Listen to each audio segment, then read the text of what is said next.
ሰላም እንዴት አላችሁ? የአካውንቲንግ ኤንድ ፋይናንስ ኤግዚት ኤግዛም ተፈታኝ ተማሪዎች፣ የዛሬ ቪዲዮአችን የሚሆነው የፋይናንሻል ማኔጅመንት 1 ኤግዚት ኤግዛም ብሉፕሪንት ላይ ያሉ መሰረታዊ ነጥቦችን ዲስከስ አድርገን ጥያቄዎችን ሰርተን እንደዚሁም ደግሞ አጫጭር ቲፖችን የምታገኙበት ነው የሚሆነው።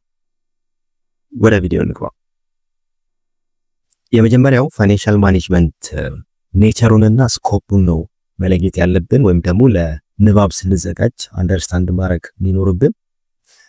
ፋይናንሻል ማኔጅመንት ማለት የፋይናንስ ወይም ደግሞ የገንዘብ ሀብትን በትክክል ወይም ደግሞ አግባብ ባለው መንገድ እንዴት እንደምንከታተል በፋይናንሳችን ላይ ምን አይነት ትክክለኛ ውሳኔዎችን መወሰን እንዳለብንና እንዴት ኮንትሮል እንደምናደርገው እንደምንቆጣጠረው የሚያጠና የአካውንቲንግ ትምህርት ነው ፋይናንሻል ማኔጅመንት።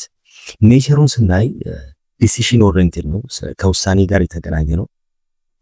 ሌላኛው ባህሪው ደግሞ ምንድነው? ፎርዋርድ ሉኪንግ አለው። ስለ ወደፊቱ የዛሬ የሆነ ያክል አመት ስለሚከሰቱ የፋይናንስ ስትራክቸሮች ፎርዋርድ ሉኪንግ የሚፈልግ ወይም ደግሞ ፕሬዲክሽን የሚያካትት ፓርት ነው።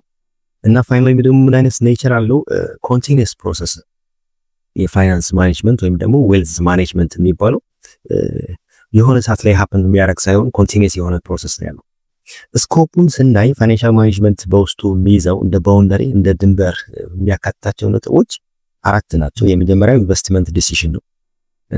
ባለሀብቶች ገንዘባቸውን ኢንቨስት ከማድረጋቸው በፊት የሚወስኑትን ውሳኔ ሳፖርት የሚያደርጉ ነጥቦችን ፎከስ አድርጎ የሚያጠና ሲሆን፣ ሁለተኛው ደግሞ የፋይናንሲንግ ዲሲሽን የገንዘብ ሶርሶችን ማለትም በብድር ነው መስራት ያለብኝ ወይስ ደግሞ አክሲዮን ሸጬ ነው መስራት ያለብኝ ወይስ ደግሞ ገንዘብ ቆጥቤ ነው መስራት ያለብኝ የሚለው የፋይናንሲንግ ዲሲሽን ያካትታል። ሶስተኛው ደግሞ የዲቪደንድ ዲሲሽንን ያካትታል። ሼር ሆልደሮች የትርፍ ክፍፍል ወይም ደግሞ በሼራቸው መሰረት ዲቪደንድ ዲክሌር ሲደረግ ወይም ደግሞ ዲቪደንድ ፔይመንት ዴቱ ሲደርስ ያለውን ውሳኔ በፋይናንስ ማኔጅመንት ውስጥ እናገኘዋለን። አራተኛው ስኮፕ የወርኪንግ ካፒታል ማኔጅመንት ነው የሚሆነው። ግን መዘንጋት የሌለባችሁ ነገር ምንድነው? ኦብጀክቲቭ ዋናው የፋይናንሻል ማኔጅመንት ኦብጀክቲቭ ዌልዝ ማኔጅመንት ነው የሚባለው። ዌልዝን ማክሲማይዝ ማድረግ ወይም ደግሞ ማክሲማይዜሽን ኦፍ ዌልዝ ነው። ሁለተኛው የምታነቡትና በደንብ አንደርስታንድ ልታደርጉ የሚገባው ነጥብ ፋይናንሻል ማኔጅመንት ላይ ፐርፐዙን የፋይናንሻል አናሊሲስ እና የሬሾ አናሊሲስ ኦብጀክቲቭን ማወቅ አለብን። ለምንድነው የተለያዩ አናሊሲሶች ፋይናንሻል ማኔጅመንት ላይ ያሉት? አንደኛ የሊኩዊዲቲ አናሊሲስ ዩዘሮች ስለሚፈልጉ ነው። ሁለተኛው ደግሞ ፕሮፊታቢሊቲ አናሊሲስን ለማየት፣ ሶስተኛው ደግሞ ሶልቨንሲ አናሊሲስ እና ኤፊሺየንሲ አናሊሲስን ለመስራት ሲባል ሊኩዊዲቲውን ወይም ደግሞ ኪክ ሬሾ የሚባለው ትርፋማነቱን፣ ሶልቨንሲን የመክፈል ዕዳዎቹ ወይም ደግሞ ዴቶችን የመክፈል አቅሙን አናላይሲስ ለመስራት፣ እንደዚሁም አፈጻጸሙ ወይም ደግሞ ሪሶርስ ዩቲላይዜሽን አናሊሲስ ስለሚፈልግ ሜጀር የሚባሉ የሬሾ አይነቶች ሊኩዊዲቲ ሬሾ፣ ፕሮፊታቢሊቲ ሬሾ፣ ሶልቨንሲ እና ኤፊሺየንሲ ሬሾ ነው የሚባሉት። ሊኩዊዲቲ ማለት ከረንት ሬሾን እና ኪክ ሬሾን በውስጡ ሲሆን የመቀየር አቅም ወደ ሌላ ነገር ኮንቨርት የመሆን አቅም ደግሞ በአጭር ጊዜ ውስጥ ወደ ሌላ ነገር አይተም ነገሮችን ኮንቨርት የማድረግ አቅሙን ነው ሜጀር የሚያደርገው። ለምሳሌ ከረንት ሬሾ ማለት ከረንት አሴቶቹን ለከረንት ሊያቢሊቲው አካፍለን የምናገኘው፣ የአጭር ጊዜ አሴቶቹ ካሽ፣ ሪሲቨብል፣ ኢንቨንተሪ የመሳሰሉትን ለአጭር ጊዜ ዕዳዎቹ አካፍለን ምን ያክል ሊኩዊዲቲ ወይም ደግሞ ምን ያክል አፋጣኝ የሆኑ አስገዳጅ የሆኑ ነገሮች ሲመጡ ከበር የማድረግ አቅም አለው የሚለውን ሜጀር የሚያደርገው።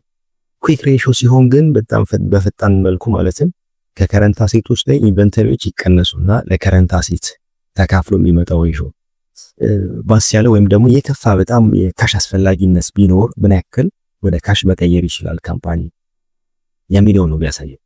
ሁለተኛው ፕሮፊታቢሊቲ ሬሾ ወይም ደግሞ የትርፋማነት ሬሾ ለማግኘት ግን የግሮስ ፕሮፊት ሬሾ ማለትም ወደ ኔት ኢንካም ከመቀየሩ በፊት በግሮስ ወይም ደግሞ ባልተጣራ ትርፍ ምን ያክል ሬሾ አለው፣ ከዚያ በኔት ፕሮፊት ሬሾ ሁሉንም አይነት ወጪዎችን ከረቨኒው ላይ ከቀነስኩኝ በኋላ ባሉ ትርፍ ሬሾ፣ ሲቀጥል ደግሞ ሪተርን ኦን አሴት እና ሪተርን ኦን ኢኩዊቲ በንብረቶቼ በአሴቶቼ ምን ያክል ሪተርን እያገኘው ነው፣ እንደዚሁ ደግሞ ኢንቨስት ባደረኩት ገንዘብ ወይም ደግሞ ራይት ኢኩዊቲ ምን ያክል ፕሮፊት እያገኘው ነው የሚለውን ሜጀር የሚያደርገው ማለት ነው። ሶልቨንሲ ጋር ከመጣን ግን ዴት ኢኩዊቲ ሬሾ ነው የምናየው። ምን ያክል ዕዳዎችን የመክፈል ወይም ደግሞ ምን ያክል ዕዳዎችን ከበር ማድረግ አቅም አለው የሚለው ነው የምናየው ሲጋ። ሶ ቶታል ዕዳዎቹ ወይም ደግሞ ቶታል የረጅም ጊዜ ብድሮቹ ሲቀነስ ኢኩዊቲ አድርገን ነው ሬሾን የምናስቀምጠው ለሶልቨንሲ። ኤፊሺየንሲ ጋር ከመጣን ግን የኢንቨንተሪዎቹን ተርኖቨር እና የረሲቨብሎችን ተርኖቨር ነው። ሶስተኛው ነገር ፋይናንሻል ማኔጅመንት ላይ የምናየው ምንድነው? ታይም ቫልዩ ኦፍ መኒ ነው። እዚህ ጋር ያለው ኮንሴፕት ምንድነው? ዛሬ ላይ ያለ አንድ ብር ነገ ላይ ካለ ወይም ደግሞ ነገ ከሚመጣ አንድ ብር ይበልጣል። the value of money today is greater than from the value of tomorrow። ነገ ላይ ዛሬ በአንድ ብር ወይም ደግሞ በመቶ ብር እንሰራው ነገር ነገ ላይ መስራት አልችልም። ስለዚህ የዛሬ አንድ ብር ይበልጣል። እዚህ ጋር ያለው ኮንሴፕት ምን አይነት ፎርሙላ ነው? እዚህ ጋር ያለው ፊውቸር ቫልዩ ወይም ደግሞ ኤፍቪ ተብሎ የሚቀመጠው ፕሬዘንት ቫልዩ ሲባዛ በ1 + r in the bracket the power of n አድርገን የምናገኘው። ፕሬዘንት ቫልዩ ግን ካልኩሌት የሚደረገው በፌስ ፊውቸር ቫልዩ ሲካፈል 1 + r the power of n አድርገን ነው። ሶ ታይም ቫልዩ ኦፍ መኒ በካፒታል በጀቲንግ ውስጥ ትልቅ ዋጋ ያለው ወይም ደግሞ ትልቅ ቤኔፊት ያለው ሜትሪክስ ሆኖ ነው የምናገኘው። ሌላኛው ፋይናንሻል ማኔጅመንት ላይ ሪስክ እና ሪተርን እናያለን። ሪስክ በሶስት አይነት መንገድ ተቀምጦ ዲስከስ ይደረጋል። የመጀመሪያው ቢዝነስ ሪስክ ነው የሚባለው፣ ሁለተኛው ፋይናንሻል ሪስክ ነው የሚባለው፣ ሶስተኛው ደግሞ ማርኬት ሪስክ ነው የሚሆነው። ከቢዝነስ አክቲቪቲው ጋር የተያያዙ ሪስኮች፣ ከፋይናንስ ከገንዘብ ጋር የተያያዙ ሪስኮች እና ከገበያ ከዲማንድ ከመሳሰሉ ነገሮች ጋር የተገናኙ ሪስኮች ወይም ደግሞ አንሰርቴን ኢቨንቶች አሉ። እዚህ ጋር ያለው ሐሳብ ምንድነው? ሪተርን የሚባለው ወይም ደግሞ ሪስክ ወስጄ የማገኘው ቤኔፊት ኢንዲንግ ቫልዩ ማይነስ ቢጊኒንግ ቫልዩ ሲካፈል ለቢጊኒንግ ቫልዩ ተደርጎ የሚመጣ መጠን ወይም ደግሞ ምጣኔ ሬት አለ። ሌላኛው ነገር ደግሞ ምንድነው? እዚህ ጋር ያለው ሜዠርመንት ኦፍ ሪስክ አለ። ስታንዳርድ ዲቪዬሽንን መሰረት አድርጌ ወይም ደግሞ ቫሪያንስን መሰረት አድርጌ ሪስኮችን ሜዠር አደርጋለሁ። ምን ያክል የሪስክ ሌቭል እንዳለ ካልኩሌት መደረግ ይችላል። ሃይ ሪስክ ካለው ሃይ ኤክስፔክትድ ሪተርን ይኖረዋል ማለት ነው። ኮስት ኦፍ ካፒታል ጋር ስንመጣ ግን ኮስት ኦፍ ካፒታል ማለት ለድርጅታችን ወይም ደግሞ ለካምፓኒው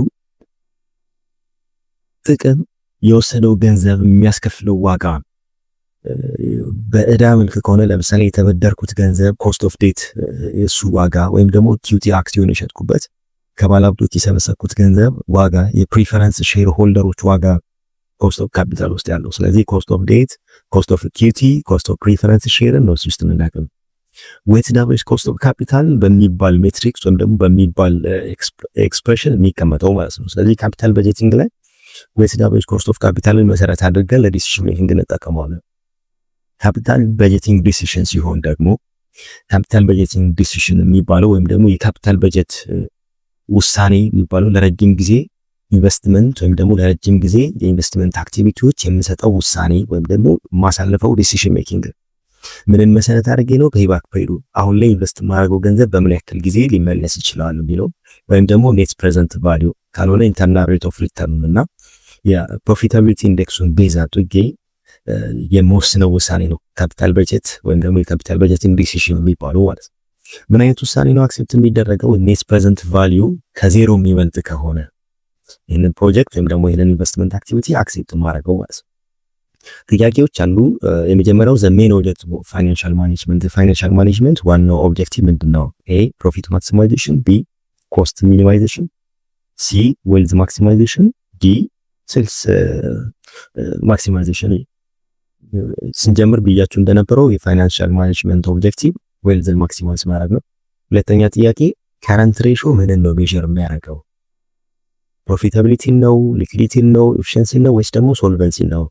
ከረንት ሬሾ ከሆነ ሊኩዊዲቲ የካምፓኒውን የአጭር ጊዜ ሊኩዊዲቢሊቲ ወይም ደግሞ አቬይላቢሊቲ ኦፍ ካሽ ሜዠር ነው የሚያደርገው። ሶስተኛው ምንድነው? ታይም ቫልዩ ኦፍ መኒ ምንን ነው ቤዝ የሚያደርገው? ኢንፍሌሽንን ነው፣ ሪስክን ነው፣ ታይም ፕሪፈረንስ ኦፍ መኒ ነው ወይስ ደግሞ አካውንቲንግ ፖሊሲ? ሲ የታይም ፕሪፈረንስ ኦፍ መኒ ነው መሰረት የሚያደርገው። አራተኛ ጥያቄ የሚሆነው ሪስክ ኮመንሊ ሜዠር የሚደረገው በምንድን ነው? በሚን ነው፣ በሞድ ነው ወይስ ደግሞ በስታንዳርድ ዲቪዬሽን ነው ወይስ ደግሞ በሬሾ ነው? በስታንዳርድ ዲቪዬሽን ነው ሪስክ ሜዠር የሚደረገው። አምስተኛው ምንድነው? ካፒታል በጀቲንግ ዲሲዥን ምንን ኮንሲደር ያደርጋል? የሾርት ተርም አሴትን ነው፣ የሎንግ ተርም ኢንቨስትመንትን ነው፣ ዴይሊ ኤክስፔንሳችንን ነው ወይስ ደግሞ ኢንቨንተሪያችንን ነው? ትክክለኛው መልስ የሚሆነው ሎንግ ተርም ኢንቨስትመንታችንን ነው። በቁጥር የተወሰነ ፕራክቲስ የምታደርጉበትን ሂንት ልስጣችሁ። ለምሳሌ ከረንት ሬሾ እየሰራችሁ ከሆነ ከረንት አሴቶቹ 60 ሺህ ብር ቢሆኑ ከረንት ሊያቢሊቲዎቹ ደግሞ 30 ሺህ ብር ቢሆኑ 60 ሺህ ሲካፈል ለ30 ሺህ አድርገን 2:1 ነው የሚሆነው ማለት ነው። ታይም ቫልዩ ኦፍ መኒ ከሆነ ለምሳሌ ፕሬዘንት ቫልዩ 10 ሺህ ቢሆን ሬቱ 10% ቢሆን እና ነምበር ኦፍ ሂሩ 2 ቢሆን ማለት ነው 10 ሺህ ኢን ዘ ብራኬት 1.1 ዘ ፓወር ኦፍ 2 አድርገን ስንት ነው የምንለው? 12100 ነው የሚሆነው ፌስ ቫልዩ ማለት ፊቸር ቫልዩ ሶሪ። ሪተርን ካልኩሌት ስናደርግ ደግሞ እንዴት ነው የምንጠቀመው? ለምሳሌ ኢንቨስትመንቱ 20 ሺህ ብር ቢሆን የሚፈልገው ኢንዲንግ ቫልዩ ደግሞ 24 ሺህ ብር ቢሆን ሪተርኑን ካልኩሌት አድርጉ ብትባሉ 24 ሺህ ኢንዲንግ ቫልዩ ሲቀነስ ኢንቨስትመንት 20 ሺህ ሲካፈል የቢጊኒንግ ኢንቨስትመንቱን 20 ሺህ ስናደርግ የሚሰጠን 20% ነው የሚሆነው ማለት ነው ሪተርን ካልኩሌት ሲደረግ። ኮስት ኦፍ ካፒታል ለምሳሌ ዌትድ አቨሬጅ ኮስት ኦፍ ካፒታል ካልኩሌት አድርጉ ብትባሉ የዴቶቹ እዳዎቹ 40% አት 8% ቢሆን እንደዚሁም ደግሞ ኢኩዊቲ ወይም ደግሞ የተሸጡ አክሲዮኖች 60% አት 12% ቢሆን ዌትድ አቨሬጅ ኮስት ኦፍ ካፒታል ካልኩሌት ስናደርግ 0.4 ወይም ደግሞ 40% ኦፍ 8 የ8 ሬታችን ወይም ደግሞ የ8% ሬታችን 40% ዴቱ አባስተን ሲደመር 0.6 ወይም ደግሞ የኢኩዊቲያችን 60% ሲባዛ በ12 አድርገን የምናገኘው ዋጋ 10.4% ይሆናል ማለት ነው ዌትድ አቨሬጅ ኮስት ኦፍ ካፒታል። ሌላኛው በቁጥር ልናይ የምንችለው ምሳሌ ምንድነው? ካፒታል በጀቲንግ ማይነስ ኔት ፕሬዘንት ቫልዩ።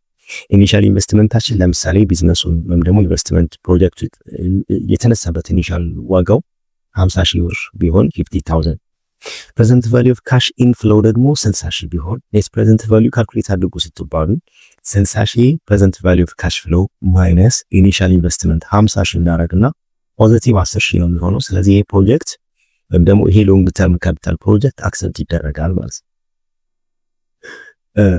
ኤግዚት ኤግዛም የምትፈተኑ ተማሪዎች ስትሆኑ ግን ሬሾችን ከፎርሙላና ከሚኒንግ ጋር እያደረጋችሁ ብታረቡት እንደዚሁም ደግሞ ታይም ቫልዩ ኦፍ መኒ ሲሆን ደግሞ ፕሬዘንት ቫልዩ እና የፊውቸር ቫልዩ ክሊርሊ ብትይዙ ኮስት ኦፍ ካፒታልን ደግሞ ዌትድ አቨሬጅ ኮስት ኦፍ ካፒታል ላይ ፎከስ ብታረጉና ካፒታል በጀቲንግ ሲባል ኔት ፕሬዘንት ቫልዩ ፕራዮሪቲ ብትሰጡ በቀላሉ በራሳችሁ ኮንፊደንስ ጥያቄዎችን እየሰራችሁ ጥሩ ዋጋ የምታገኙበት ይሆናል ብዬ አስባለሁ። አመሰግናለሁ ስለተከታተላችሁ። እስከዚህ ድረስ ያዳመጣችሁ ተማሪዎች ካላችሁ ላይክ፣ ሼር፣ ኮሜንት እንደዚሁም ደግሞ ሰብስክራይብ እንድታደርጉ ጠይቃለሁ። ቴንኪው።